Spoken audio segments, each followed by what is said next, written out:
নমস্কার বন্ধুরা, আমি শর্মিষ্ঠা কিচেনে সবাইকে স্বাগত। আজকে আমি আপনাদের সঙ্গে একটা মজাদার রেসিপি শেয়ার করব। চলুন দেখে নিই কিভাবে বানাই।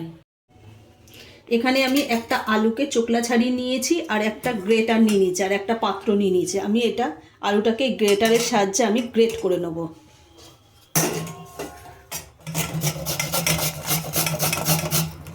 এই যে আমি এইভাবে সমস্ত আলুটাকে আমি গ্রেট করে নেব।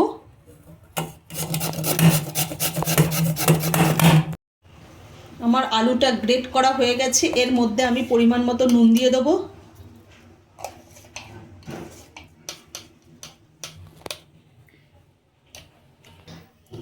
হাফ চামচ আমি গোলমরিচ গুঁড়ো দিয়ে দেবো,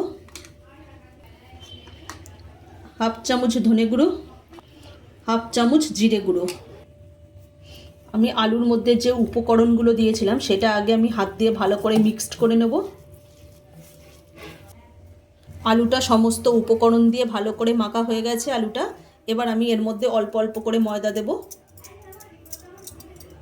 আমি এখানে প্রথমেই আগে জল ব্যবহার করব না, কেন আলুর থেকেই আগে অনেক জল বেরোচ্ছে। আমি অল্প অল্প করে ময়দা দিয়ে আগে এটা একটা ডো তৈরি করে নেব। আমার আলুটা ময়দার সঙ্গে মাখা হয়ে গেছে, একটা ডো তৈরি করে নিয়েছি। ময়দা দিয়ে মেখে আমি ওপর থেকে একটু সাদা তেল দিয়ে আবার মেখে নেব।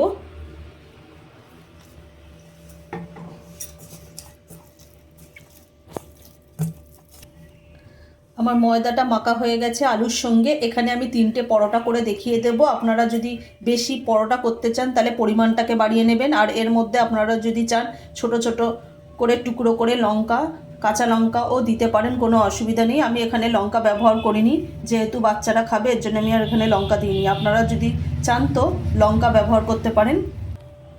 আমি বেলনির মধ্যে ময়দা দিয়ে নিয়েছি, আবার ওপর থেকেও একটু ময়দা দিয়ে দেবো।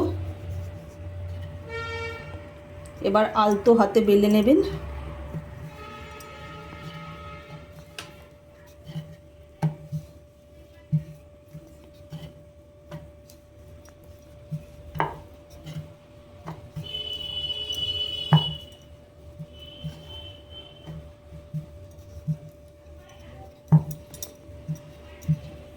আমি এইভাবেই সমস্ত পরোটাগুলো বেলে নেব। আমি গ্যাসটা ধরিয়ে দিলাম। আমি এখানে একটা চাটু নিয়ে নিয়েছি ননস্টিকের। আমি এখানে 3টে পরোটা বেলে নিয়েছি। চাটুটা গরম হয়ে গেছে, আমি একটা পরোটা দিয়ে দেবো। এটা প্রথম অবস্থা, এখন খুব নরম, এটা একদম আস্তে আস্তে আপনাদের করতে হবে। চাটুতে দেওয়ার পরেই এটা যখন একটু ভাজা হয়ে যাবে তখনই এটা শক্ত হয়ে যাবে, তখন আর কোনো ভাঙার অসুবিধা নেই, তখন উল্টানো। আমার একদিক হয়ে গেছে, আমি উল্টে দিয়েছি।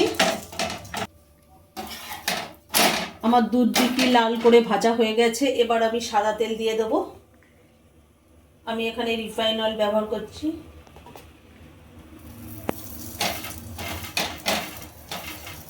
আমি অল্প অল্প তেল দিয়ে ভেজে নেব।